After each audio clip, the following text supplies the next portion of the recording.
Bonjour. Alors je sais ce que vous vous dites Félix, tu sais pas cadrer, arrête les vidéos, c'est un désastre. Alors oui, mais pas tout à fait en fait. Suivez-moi, je vais vous montrer un truc. Bon là c'est un peu mieux cadré, et bien regardez, il y a quand même un truc qui cloche. Vous vous souvenez de cette bouteille d'eau?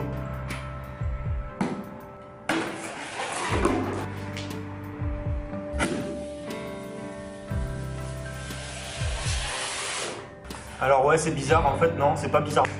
C'est tout simple, on est dans un endroit un petit peu tordu. À croire que moi j'adore les endroits un peu tordus. C'est vrai que c'est très troublant, surtout quand on rentre à l'intérieur. Je vous fais visiter. L'endroit où on est, c'est ici. On voit clairement que c'est complètement penché.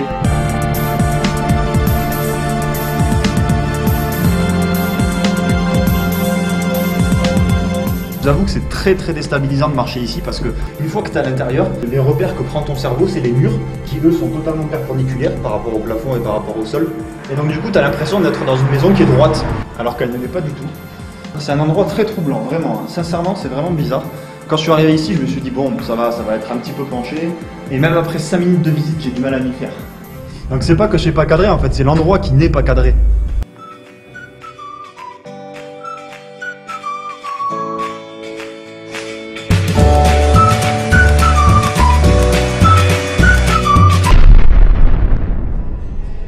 Allez, on va sortir, on va retrouver la vie normale.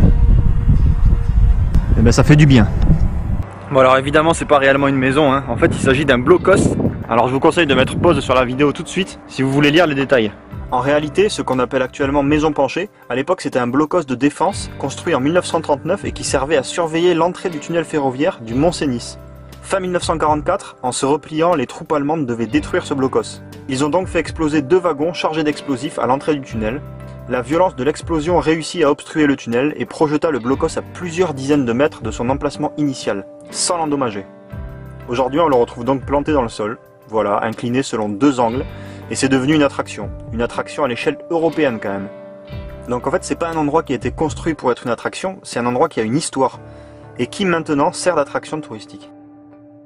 Alors je vous conseille vivement, c'est des trucs tout bêtes, comme la curiosité de l'Oriole, comme cet endroit, et j'essaierai d'en trouver d'autres. C'est des endroits tout bêtes qui sont vraiment très troublants et très curieux, et je vous conseille vivement, si vous passez pas très loin d'ici, de venir ici, voilà. En tout cas, si cette vidéo vous a plu, n'hésitez pas à mettre un pouce bleu, je vous dis à très vite, ciao.